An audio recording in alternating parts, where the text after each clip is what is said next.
আচ্ছা, এখন আজকে আমরা একটা নতুন টপিক শিখব, কন্ডিশনাল কাজ যেগুলা। আপনারা একটা নতুন শিট তৈরি করেন, এই শিটগুলা বাদ দিয়েছে, এখানে একটা শিট তৈরি করেন, ঠিক আছে? শিট নাম্বার 9 আমি লিখে রাখতেছি। আপনারা শিট তৈরি করেন আমার মতো করে।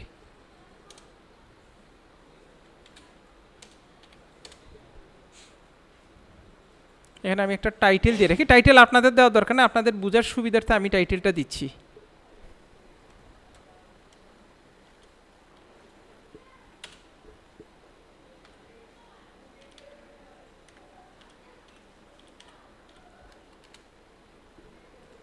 সকলে ওপেন করছেন?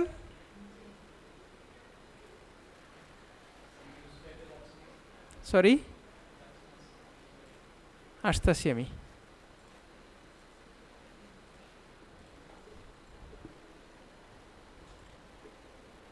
আমি আপনাদের এটা লাগবে না, আপনারা শুধু নিচেরগুলা দেখেন। এই যে আমি যে র্যান্ডমলি কিছু নাম্বার উঠাচ্ছি।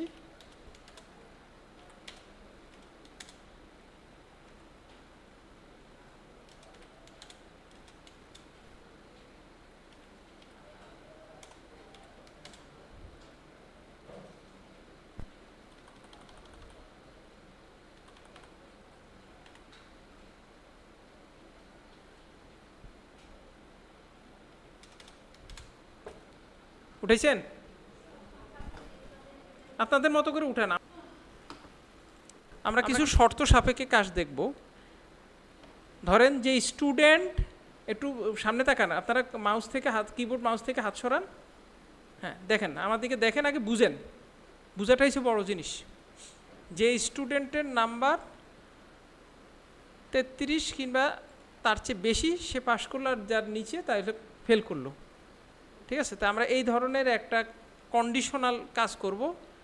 এটাকে কন্ডিশনাল কাজ বলা। আমি ইফ কন্ডিশন লিখছি যেহেতু আমরা ইফ নামে একটা কিওয়ার্ড ব্যবহার করব। সূত্রটা ব্যবহার করব রেজাল্টের ঠিক নিচে, যে কোনো একটা সেলে লেখা যায়। আমি এখানেই লেখা শুরু করলাম। আমরা এইখানে একটু দেখি, দেখলে সুবিধা হয়। ইকুয়াল ইফ, ইফ দেওয়ার পর ব্র্যাকেট দিবেন।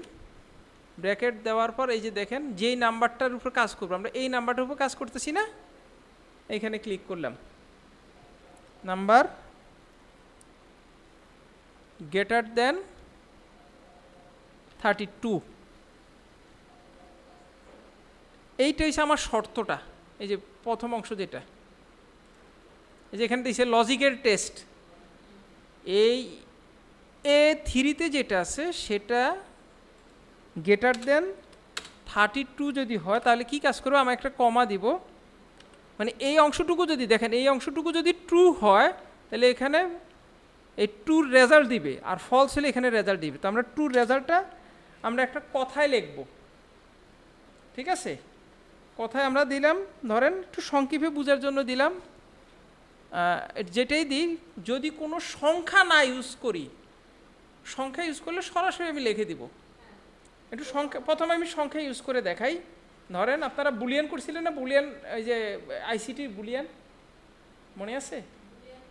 বুলিয়ান এলজেব্রা, বুলিয়ান লজিক 0 1 ছিল। হ্যাঁ, তাইলে ট্রু মানে আমরা কি ধরতাম, 1 না? এখানে আপনি যে কোনো জিনিস লিখতে পারেন। আমি ধরেন 9ই দিলাম, আর কমা দিলাম, ফলস মানি 0। খেয়াল করেন, আমি এখানে একটু ব্র্যাকেট ক্লোজ করি। আমার এইটা হইছে লজিক্যাল অংশ, এটার উপরে ভিত্তি করে। আর এই লজিক যদি ঠিক থাকে তাহলে ট্রু ভ্যালু, লজিক যদি ঠিক না থাকে ফলস ভ্যালু। বুঝতেছেন? এইটা যদি আমি এন্টার দিই, এইখানে 0, কেন 0 বলেন তো? আমার ভালো করে এদিক তাকায় দেখে বলবেন।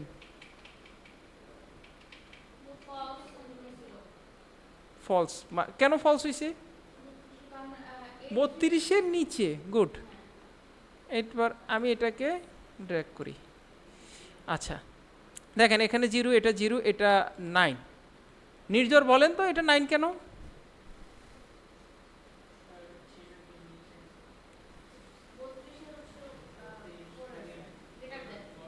হ্যাঁ, 32-এর উপরে মানে কি ট্রু না? ট্রু মানে তো 9। আমি কিন্তু টাইপ করতে দেব, একটু একটু তাকান। আমি, আপনার কাজ কিন্তু 0 আর 9 লেখা না, আপনি একটু বুঝার বিষয় আছে এখানে। হ্যাঁ, এই অংশটুকু বুঝতে, আমি যেটা টাইপ করছি এটা বুঝি নেই কে? আবার ঠিক আছে, সমস্যা নেই, এটা মুছে দিছি, বাদ, নতুন করে ইকুয়াল, একটু অন্যভাবে করি, আমার মতো করে।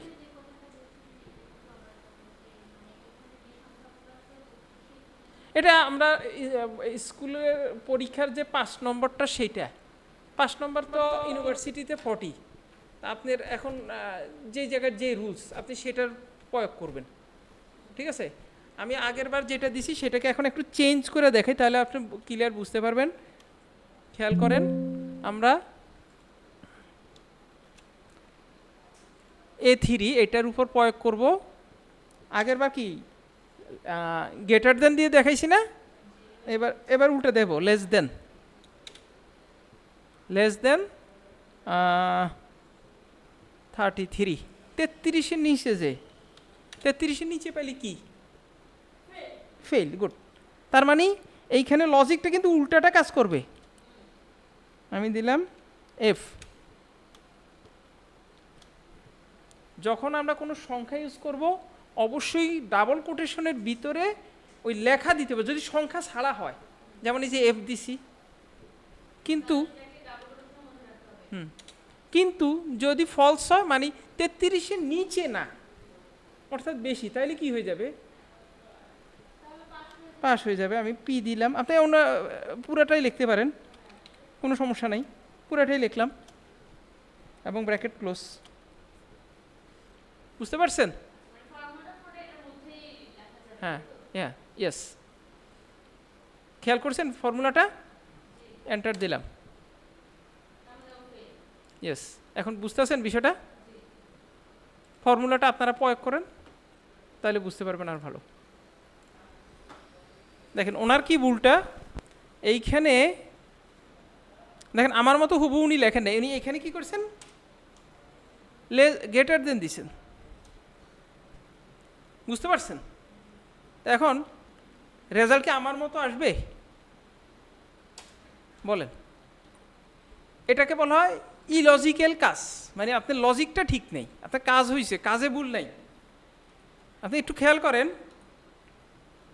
A3 গ্রেটার দেন 33, A3 33-এর বড়, যদি 33-এর বড় হয় প্রথম পদক্ষেপ নিবে, বড় না হয় ছোট হলে দ্বিতীয় পদক্ষেপটা নিবে। আমি করছিলাম তো উল্টাটা, A3 লেস দেন, আমি এটা দিছিলাম না, তাহলে A3 লেস দেন মানে হয়েছে A3 33-এর ছোট, ছোট হইলে এফ, ছোট না হইলে তো বড়, তাই না? তার বিপরীত, বিপরীত মানে বড়, বড় বড় মানে পাস, কথা বুঝতে পারছেন? এখন এই কাজটাই আপনার জাস্ট চিহ্নতে ভুল। যদি আপনি এইখানে লেস দেন ইউজ করেন, সরি গ্রেটার দেন ইউজ করেন, তাহলে আপনাকে এখানে লেখা চেঞ্জ করে দিতে হবে, আগে পাস দেন ফেল।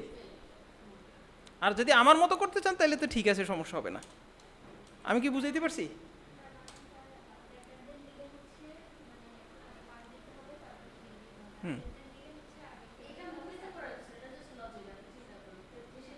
হ্যাঁ, আমি 33 দিয়ে দেখাইছি, আপনারা এই পাশে আরেকটা তৈরি করেন, এদিকে দিবেন গ্রেড, শুধু গ্রেড, একটা গ্রেড দেন, 2-3টা গ্রেড দিতে গেলে বুঝতে সমস্যা হবে।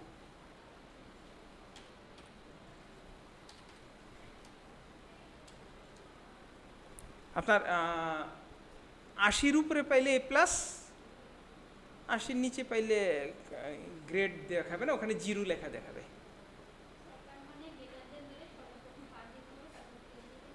জি, এই কাজটা একটু খেয়াল করেন, একটু সবাই তাকাবেন, বোর্ডে হাত রেখেন না। হ্যাঁ, এইখানে আমরা প্রয়োগ করতেছি equal if A3 greater than 80, যদি হয় কি হবে, A+।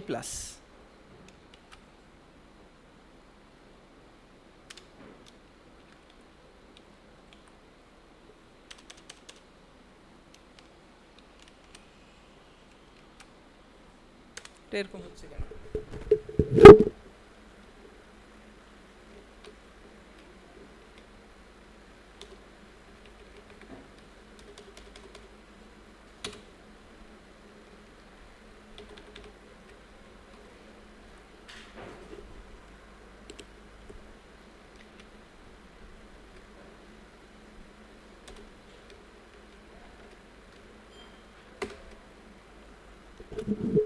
খেয়াল করেন আমি শুধু ট্রু রেজাল্ট দিছি, ফলস রেজাল্ট কিন্তু দিই নাই, তাই না? A3 greater than 80, false. যদি আপনি কোনো ফলস রেজাল্ট না লেখেন আর রেজাল্টটা যদি ফলস থাকে সেখানে ফলস কথাটা অটোমেটিক আসবে। কথা বুঝতে পারছেন? এখন আমি ড্র্যাগ করলে দেখেন এই যে অটোফিল করলে যেগুলা 80-র উপরে আছে, একটা সংখ্যা এখানে লিখলাম 79, ঠিক আছে, কিন্তু 80 লিখলাম সেটাও ফলস দেখায়। 81 কিন্তু A+, তাহলে এইখানে আমার কি করা যেতে পারে, যে 80 লেখা আছে কিন্তু সেটাকে A+ হিসাবে নিচ্ছে না, এর মানে হচ্ছে A3 80-র উপরে থাকতে হবে, 80 থাকলে হবে না, এটা করতে হবে গ্রেটার দেন অর ইকুয়াল, মানে এখানে একটা ইকুয়াল চিহ্ন দিবেন, দিয়ে এন্টার দেন। এরপরে আমি এই সবগুলোকে আবার নতুন করে অটোফিল করি। এবার দেখেন 80 যেটা সেটা A+ আসছে না? বুঝতে পারছি বিষয়টা? যদি আপনি এখন আপনার কথা হলো স্যার আমি ইকুয়াল সাইন ইউজ করব না, বিকল্প পদ্ধতি কি? বিকল্প পদ্ধতিটা হইল আপনি এইখানে ইউজ করতে পারেন লেস দেন, এখানে লেস দেন 80 থাকলে কি হবে, লেস দেন 80 থাকলে আমরা ধরে নিলাম আগে লেস দেন 80, এখানে আমরা 00 দিলাম, বুঝতে পারছেন? একটা জাস্ট সংকেত দিলাম। এবার দেখেন সেম কাজই কিন্তু হবে, দেখছেন? যাই হোক এটা দরকার নেই, আপনারা আগেরটা ইউজ করেন, এটা ইউজ করেন।